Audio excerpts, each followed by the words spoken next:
Good afternoon and welcome back. I'm Marcus Peter.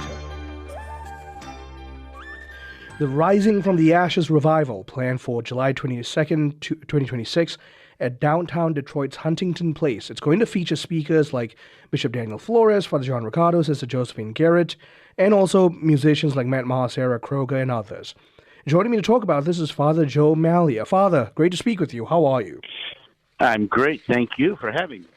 So, Father, some time ago we had spoken about this effort of yours. Talk about the genesis of it. So it really actually started during prayer during COVID. Just looking at where the church was at the time and how we were dealing with situations. And I felt that most places here, especially in Detroit, we were trying to manage decline. And somehow that didn't resonate with the gospel. God is not a God of decline. He's a God of prosperity and abundance.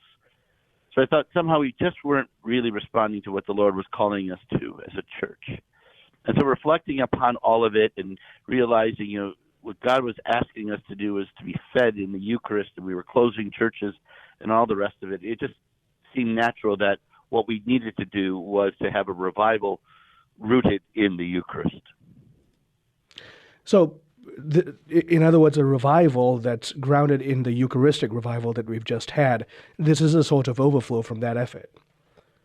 It is, even though, when I started thinking about this, praying about this, I didn't even know about the Eucharistic Congress that happened last year, but it's worked out beautifully it's feeding off of it. So from there then, let's talk about what your expanding vision of this Ignite revival is going to look like. I think the real purpose of it all is to invite people into a deeper understanding of the Eucharist, to root their lives fully in the mystery of what it means to believe in real presence, that Christ is really with us, that he isn't just some kind of historical figure, that he really is present, body, blood, soul, and divinity in every church, every time we celebrate the Eucharist, that mystery we cannot abandon it, right? It really is the source and summit of the Christian life. And so if we don't root our lives in the Eucharist, then it becomes really nothing more than just some historical reflection. Jesus just becomes something of a prophetic figure, a nice guy who said nice things and called us to good things, but there's no real connection other than a memory. And Jesus didn't give us the Eucharist just simply to be a recollection, but a full participation in that great gift of his body, blood, soul, and divinity.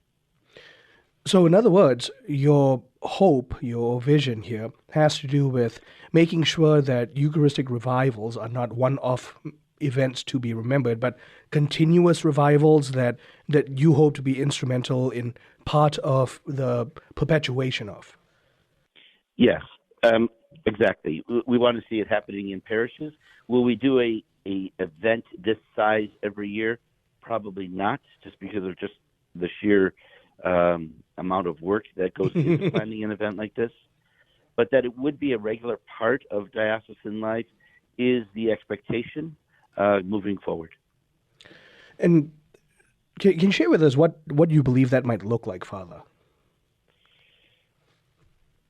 I really hope that even as we're going through this restructuring, that we're not just losing sight of why we're trying to make sure that people have proper access to the Eucharist in this planning process. That cannot be lost on what we're trying to do. It's not about maintaining buildings, but making sure that the Eucharist is part of the life of the local community and the church in the diocese.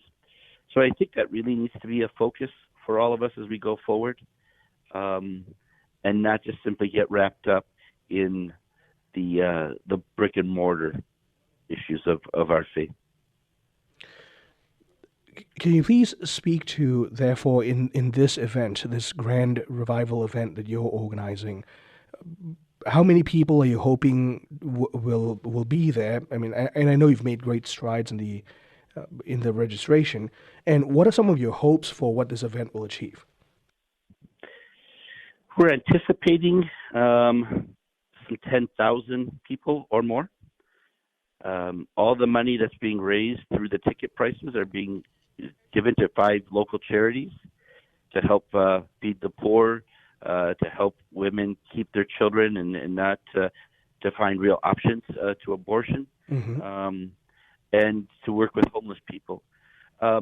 We want to connect the Eucharist to what we celebrate in church, to the life of every Catholic.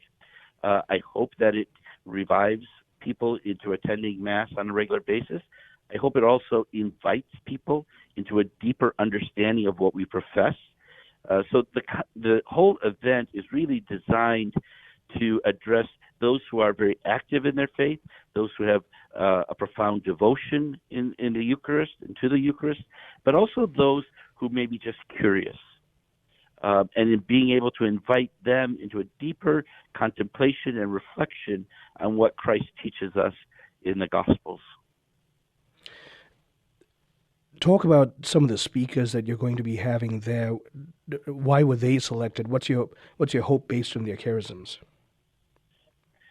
Jeff Cavins is one of our speakers. I think his journey, in the church, away from the church, back to the church, and why he returned to the church speaks to the journey of a lot of people, and especially those who maybe have walked away but haven't made the way back yet.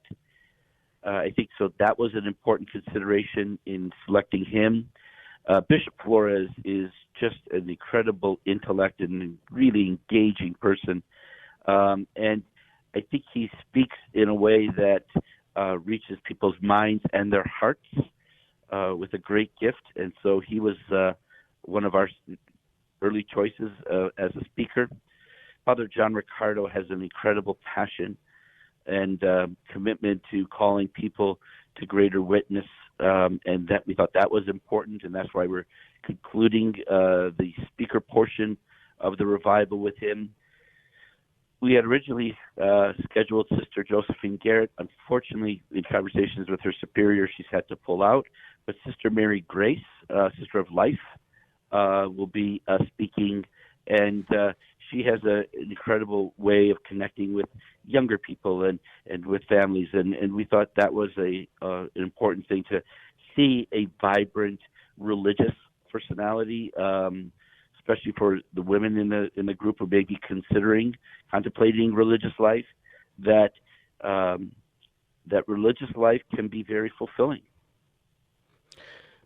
I greatly appreciate the very diverse and widespread approach you're taking to what living Eucharistic life can look like, Father. Now, in that light, then I also want to invite you to speak to just how important it is for the faithful to have an intimate, personal encounter with Christ in the Eucharist. I can't imagine trying to be a faithful disciple of Christ and not have that connection to the Eucharist. I see it in people struggling in their faith lives, in their prayer life, simply because they haven't experienced that great mystery. When we think about John 6, right, and when Jesus continues to build on the understanding of the Eucharist throughout that entire passage, and it comes to the point where he says, unless you eat my body and drink my blood, you do not have life within you. And some of the people leave. Yeah. I think, they're missing it, right? That's why they're walking away. And he looks to Peter and he says, do you want to go too? And Peter says, Lord, to whom shall we go? You alone have the words of eternal life. I think that's significant.